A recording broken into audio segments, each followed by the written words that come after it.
Rob here at etrailer.com, and today you're going to be taking a look at the RockyMounts MonoRail 2-bike platform rack on our 2019 Jeep Cherokee. Now, having a platform style rack is going to be really nice. It's going to allow us to carry 2 bikes to and from the trail. It's also going to prevent us from having to worry about having a roof rack reach all the way to the top of our Jeep, or cram our bikes inside and potentially have to find another ride for our passengers, or more space to put our bikes in. It's just going to be a lot easier way to get your bikes to and from the trail. Now, the fact that it's a platform rack is going to give us a lot of adjustability. Because let's face it, a lot of times we get to the trail or we get done riding, we load up our bikes, and then we forget that we have something in the back hatch we need to get to. Well, I don't know about you, but I don't want to remove my bikes. I just put them on there. I don't want to crawl from the front seat all the way to the back either. Well, since it's a platform style, we're going to actually be able to tilt our bikes away in the whole rack to get access. If we come to the bottom right here at the end of this post, we can pull on this blue lever and the bike rack will actually tilt down. It'll give us plenty of room so we can get in here, open our hatch, and we can get whatever items we may need in or out. Then we can simply close up the hatch. We can grab our bike and bike rack and lift it up, and we hold that audible click knowing it's locked back into place. Another big benefit of being a platform style rack is that we're not going to have any frame contact. So not only are we not going to have to worry about scratches or abrasions on the finish, but if you have a carbon bike like we have here, we're not going to worry about those points where it could potentially weaken the frame. We're going to have 2 points of contact, one at the back wheel holding a strap, holding it in a tray, and then one up front with a wheel hook. So let's go ahead and take our bike off so we can take a closer look. The back here we'll have this blue button. We'll just push in. We can pull our strap out. From this point you want to make sure you have a good grip on your bike so it doesn't fall or start leaning. But then we'll come to the hook on the front, press in on that blue button, raise the arm out of the way and rotate it down. Then we can grab our bike and I'll set it aside for now. If we look at our wheel tray with our bike out, we'll see that it has this indentation in the center. That's going to be for road bikes to hold the tire. But our tray is going to hold up to bikes up to 5 inches, so we can put those fat bikes on here as well. Now you may be wondering, well, I don't think that strap's going to be long enough to reach around my fat bike tire, but RockyMounts actually gives you the fat bike tire extension in the kit. So we can simply just put our strap in and extend it, and then we can strap it down, making sure the rear wheel is secure.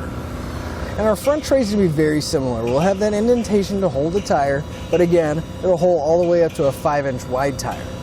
And we're going to have a support for the back of the tire as well. Now this is going to store out of the way really easily. We just flip it down, and we don't have to worry about it. And our front wheel hook is going to have a nice coating on it, so we're not going to worry about damaging the tire, the brakes, or any other part of our bike. And it is going to be ratcheting, so we can just get our bike in place and cinch it down until it's nice and secure. And whenever we're not carrying our bikes with us, we can simply rotate it out of the way and it'll store nice and flat. Being able to take your bikes with your Jeep to the trail can be really nice. But as you can see, we're adding quite a bit of space to the back of our Jeep. So I'd like to give you a few measurements. In the position it's in now, where we'd be carrying our bikes, if I measure from the very back of the bumper, we're going to be adding right about 28 inches in the back of the rack. Now at the closest point of our rack, it's going to be right here. And it's coming in right about 5.5 inches right here.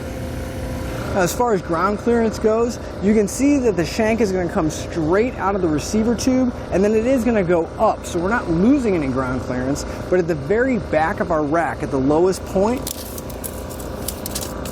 it's going to be right about 18 inches.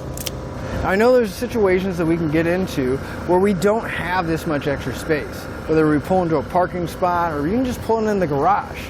Well, RockyMounts has made it really easy for us. Come to that same lever that we use to tilt our bike rack down, we'll pull it out. We can actually lift our bike rack up, and it's going to get real close, nice and tight to the body.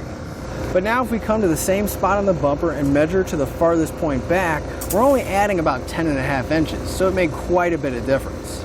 Our monorail is going to work with 2-inch hitches, and it does include a locking anti-rattle bolt, so it's going to take all that slack and slop out of the receiver tube, and you can see when I start shaking it, the whole car is actually shaking, so we're not going to have any kind of noise coming out of the receiver.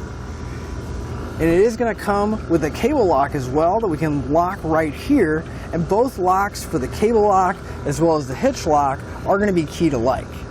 And if you get down the road a few years from now and you have another member in your family that wants to start riding bikes, or if you have friends that keep wanting to come with you and you need to carry more than 2 bikes, Rocky Mounts actually does make an addition that we can add on to our bike that'll carry an additional bike. So we can take our 2 bike rack and convert it into a 3 bike rack if we need to. Let's go ahead and take a look at it on our test course. Up first is going to be our slalom, which is going to simulate side-to-side action like evasive maneuvering or taking a sharp turn. And now our alternating speed bumps, which is going to simulate driving over uneven pavement like potholes. Now we're on to the solid speed bumps, which is going to simulate the up and down action like going over a speed bump or pulling into your driveway. But again, I'm Rob here at etrailer.com, and that'll finish up your look at the RockyMounts MonoRail 2-bike platform style rack on our 2019 Jeep Cherokee.